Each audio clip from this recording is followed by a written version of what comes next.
Welcome back to my channel. তো এই যে বদিদি এখন একটা রেসিপি করবে, তো তোমাদের সাথে সেটা শেয়ার করব। বদিদি এখন পটলের ভেতর থেকে পটলের বীজগুলো বের করে নিয়েছে। তো এই যে তোমরা দেখতেই পাচ্ছ, এই যে এগুলো এখানে অনেকগুলো হয়েও গেছে, তোমরা দেখতেই পাচ্ছ। বদিদি এখন ছাড়াচ্ছে, তো বদিদি এখানে ছাড়াচ্ছে, বীজগুলো বের করছে। তো তোমরা দেখো কিভাবে করছে,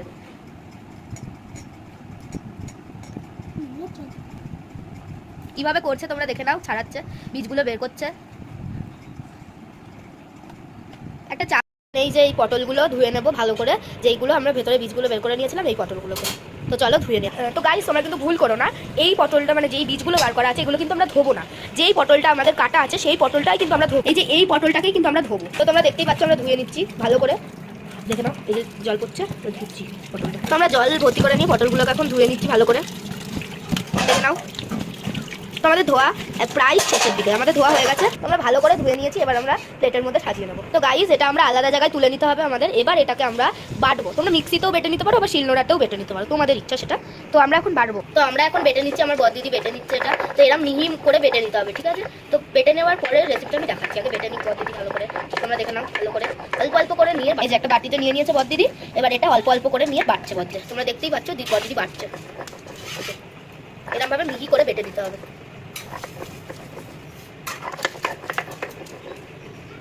তোমরা চাইলে মিক্সিতে বেটে নিতে পারো। এবার নিয়ে নিতে হবে পরিমাণ মতো চিংড়ি মাছ। তোমাদের যতটা দরকার তোমরা নিয়ে নেবে তোমাদের পরিমাণ মতন। তো ছাড়িয়ে আমরা নিয়ে নিয়েছি কতগুলো চিংড়ি মাছ। তো এবার তোমাদের এই চিংড়ি মাছটা বেটে নিতে হবে সুন্দর করে। এই যে এখন বদিদি বাটছে, তোমরা দেখে নাও। খুব সুন্দরভাবে বেটে নিতে হবে, মিহি করে। এবার বেটে নিতে হবে ভালো করে, ভালো করে যেন বাটা হয়। বেশি শক্ত থাকলে এটা আবার মুখে বাঁধবে। তো বদি তুলে নিচ্ছে আস্তে আস্তে। তো আমরা এখানটাই এই যে পটলটা বেটে নেওয়াটা তোমাদের দেখিয়ে দিলাম, পুরো এরকমভাবে বেটে নিয়েছি আমরা। তো এই যে মিহি করে বেটে নিচ্ছে।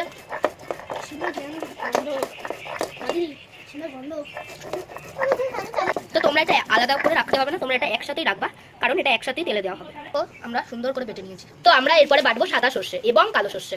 এই যে, তো তার সাথে আমাদের এখন লঙ্কাও বেটে নিতে হবে। তো আগে বদিদি সর্ষেটা বেটে নিচ্ছে। তো তোমরা দেখো, মিহি করে কালো সর্ষে আর সাদা সর্ষে বেটে নিচ্ছে। এই যে তোমরা দেখো বদিদি কি সুন্দর করে বেটে নিচ্ছে।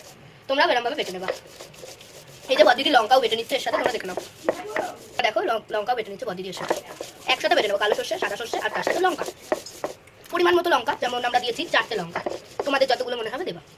তো তোমরা দেখে নাও, এই যে ভালো করে সুন্দর করে বেটে নিয়েছে। এই যে বদিদি সুন্দর করে বেটে নিয়েছে। এই যে তোমরা দেখে নাও, বেটে পোস্ত বেটে লঙ্কা বেটে রেখে দিল। এই যে পোস্ত না সর্ষে, এই যে সর্ষে বেটে রেখেছে। এটা হচ্ছে চিংড়ি মাছ আর এটা হচ্ছে পটলের বীজ। তো আমাদের সব বাটা হয়ে গেছে, এবার আমরা রান্নার দিকে যাবো। তো কড়াইয়ের মধ্যে আমরা তেল দিয়ে দিয়েছি পরিমাণ মতো, সর্ষের তেল। এই যে তোমরা দেখে নাও, সর্ষের তেল দিয়ে দিয়েছি পরিমাণ মতো। এবার এই গ্রেভিগুলো দিয়ে পুর তৈরি করবো, পটলের পুর। তো আমরা হাফ দিয়ে দিয়েছি। তো এই যে বদিদি নাড়ছে এখন, দেখে নাও। এই যে এরকম ভাবে মাখিয়ে নিতে হবে। এবার তোমাদের 1 চামচ লবণ দিয়ে দিতে হবে। লবণটা হাফ চামচেরও একটু কম হলুদ দিতে হবে এর মধ্যে। এবার অল্প একটু চিনি দিয়ে দিতে হবে। তো দেখলে মশলাগুলো দিয়ে দিল। এবার এটাকে নাড়তে হবে সুন্দর করে। এই যে দেখে নাও, ভালো করে এটার সাথে মিশিয়ে নিতে হবে মশলাগুলো। এবার এটা ভালো করে নাড়ছে বদিদি। এই যে, তো এটা 5 মিনিট আমাদের রেখে দিতে হবে। দেখো তোমরা দেখো, এটা ফুটতে 5 মিনিট আমাদের রেখে দিতে হবে। তো আমাদের এরকম ভাবে 10 মিনিট রেখে দিতে হবে। তোমরা দেখে নাও, ভালো করে ফুটুক। তো এখানে এরকম ভালোভাবে নাড়িয়ে দিতে হবে। দেখো পুরো একেবারে শুকনোভাবে পুর হয়ে গেল। শুকনোভাবে নেড়ে নিয়েছে, দেখো পুরের মতো পুরো হয়ে গেছে। যে ধুয়ে রাখা পটলগুলো ছিল ওর মধ্যে আমি এবার 1 চামচ নুন দিয়ে দিলাম। এবার নুন হলুদ দিয়ে পটলগুলোকে মাখিয়ে নিলাম। দেখে নাও আমার বদিদি এবার মাখাচ্ছে। তো দেখো ভালো করে এরমভাবে কষলিয়ে মাখাতে হবে। এরমভাবে মাখিয়ে নিই। এই যে শুকনোভাবে পুরটা আমি নিয়ে নিয়েছি। আর আমরা একটা প্লেটে এটা ভালো করে নিয়ে নেবো। এই যে একটা প্লেটে আমরা সুন্দর করে নিয়ে নিয়েছি। এই যে একটা প্লেটে আমরা সুন্দর করে নিয়ে নিয়েছি। এবার এটাকে আমরা করব। এবার একটা আলাদা কড়াই নিয়ে এর মধ্যে পটলগুলো ভাজা হবে। তোমরা দেখে নাও, এই যে আমাদের এই যে বদিদি এই যে পটলগুলো আলাদা একটা করে দিয়ে দিচ্ছে বদিদি। এই নুন হলুদ মাখানো পটলগুলো এই যে দিয়ে দিচ্ছি আস্তে আস্তে। এখানে পটলগুলো ভাজা হয়ে গেছে সবকটা। এবার পুর দেওয়া হবে ভেতরে। বেশ একটু কালো কালো করে আপনারা ভেজে নেবেন, ঠিক আছে? এই যে এরকম ভাবে আপনারা ভেজে নেবেন, একটু কালো একটু হালকা ভাজবেন এরকম। কিন্তু আপনাদের এটা কিন্তু ভালো করে ভাজতে হবে।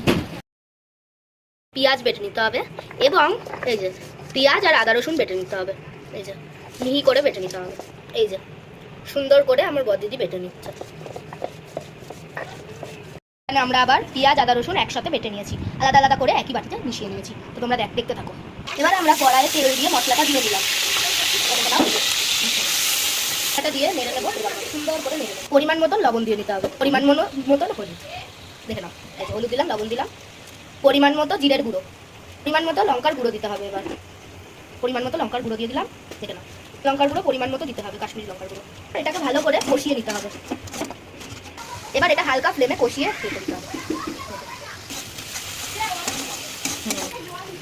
মশলার মধ্যে অল্প একটু জল দিতে হবে, পরিমাণ মতো জল দিলেই হবে, যাতে মশলাটা একটু ঝোল টাইপের হয়ে যায়। একটু নাড়িয়ে নিতে হবে মশলাটা। এবার এই ঝোলটা ফুটে গেলেই পটলটা দিয়ে দিতে হবে। এই যে আমরা পটলের যে পুরটা দিয়েছিলাম ওই পটলগুলো এবার এই মশলার মধ্যে ছেড়ে দিতে হবে। তো এটা এখন ফুটছে, তোমরা দেখতেই পাচ্ছ। এবার এই পুর দেওয়া পটলগুলো এই মশলার মধ্যে ঢেলে মশলাটা ফুটছে, দেখো। এবার পটলগুলো আস্তে আস্তে ছাড়ছে, আস্তে আস্তে পটলগুলো ছেড়ে দিচ্ছি মশলার মধ্যে। আর এটা একটু নাড়িয়ে নিতে হবে, দেখে নাও। ভালো করে মশলাটার উপর দিয়ে নাড়িয়ে নিতে হবে,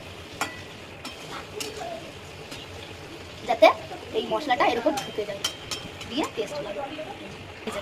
এটা একটু ফুটছে আর একটু হয়ে গেলে এটা নামিয়ে দেবো। এই যে আমাদের ভালোই ফুটে গেছে, এই যে ঝোলটা মরে গেছে হালকা, খেতে ভালো লাগবে।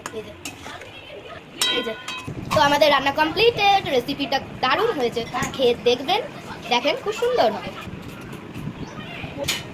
এই যে কত সুন্দর হয়েছে, দেখে নাও। আপনারাও করে ট্রাই করতে পারেন। তো বাই।